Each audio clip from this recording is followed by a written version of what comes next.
అరుణాచల శివ నువ్వగింపక నిన్ను నొసగినన్ను గొనలేది ఎంత కూడవు నాకు అరుణాచల.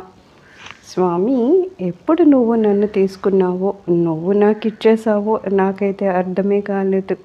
ఎంత నేర్పుగా నువ్వు చేసావు స్వామి. ఒక నువ్వే కదా నాకు మృత్యువు. ఎందుకంటే ఎప్పుడు చావు వస్తుందో, ఎప్పుడు నేను చావులో ఐక్యమైపోతానో, ఎప్పుడు చావు నాలో ఐక్యమైపోయిందో తెలియదు. అలాగే నువ్వెప్పుడు నన్ను ఆక్రమించుకున్నావో, నేనెప్పుడు నీలో ఐక్యమైపోయానో నాకు తెలియలేదు స్వామి. కానీ తెలిసింది ఒకటే, నాకున్న లక్ష్యం అయితే నువ్వే అని, నీ పాదాలని వదిలి ఉండలేనని, ఈ జీవిత లక్ష్యము కేవలం నిన్ను చేరడమే అని. అలాగ నువ్వు నన్ను నేర్పగా, చాలా చాలా నేర్పగా, నాకే తెలియనంతగా నువ్వు నన్ను ఆక్రమించుకున్నావు. ఎప్పుడు నేను నీకు ఇచ్చుకున్నాను నాకు తెలియలేని స్థితిలోకి వెళ్ళిపోయాను స్వామి. దయచేసి అనుగ్రహించండి స్వామి అని అడుగుతున్నారు.